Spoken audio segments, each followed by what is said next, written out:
support that motion. I'd just like I wonder, would the proposer accept the amendment? But I congratulate him on putting forward the motion. Thank you. Senator van Turnhout. Thank you very much, and Minister, you're very welcome, and I do welcome the opportunity that we have to have this debate this evening. There's many valuable proposals contained within the Supporting Students with Special Education Needs in Schools report by the National Council for Special Education, and I note and support both the report and this motion's strong commitment to providing access to mainstream education and benefits which often accrue not only for children with disabilities who enter education in this manner, but also for society as a whole.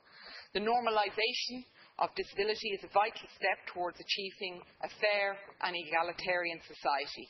And indeed, I believe that ensuring access to mainstream schooling would be in line with our obligations under the UN Convention on the Rights of the Child, which specifically recognises the needs of a disabled child and goes on to say that it must be done in a manner conducive to the child achieving the fullest possible social integration and individual development. And I think that's something that we would all agree.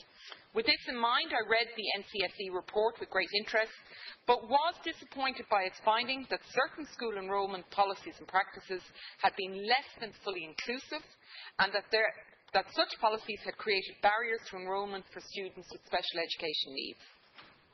As a firm believer in the right of all children, irrespective of a specific educational needs, to access their local school if they so wish, I would encourage the Minister to give serious thought of how this can be best remedied.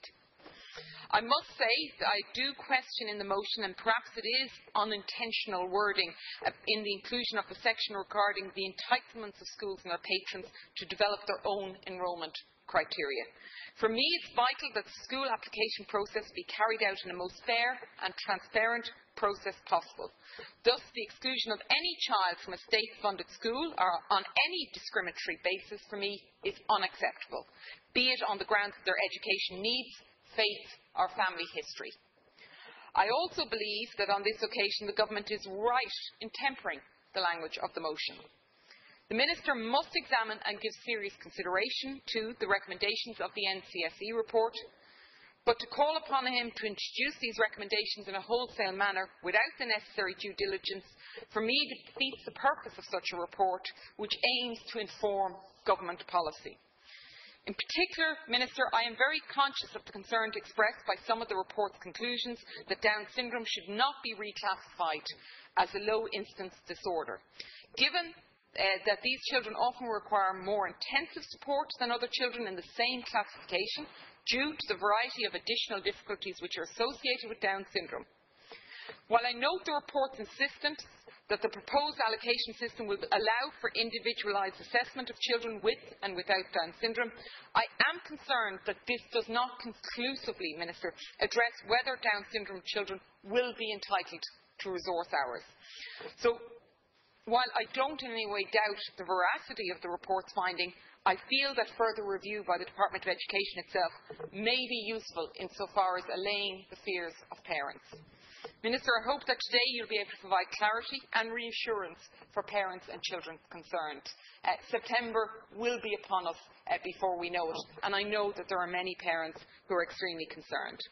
And finally, Minister, just to add my voice to the call for the implementation of the EPSON Act, specifically to prioritise access of children with special needs education to an individual education. And I do think it is urgently overdue, and I put my trust in you. Senator Moore, 6 minutes. Thank you, Lasca Hurley. I'd like to welcome the Minister to the House again this afternoon, and I would just like to say that I'm formally seconding the motion, and I too would hope that Senator Mullen will accept the amendment this afternoon. I would just like to start off by saying that I commend the Minister for his decision and his forward planning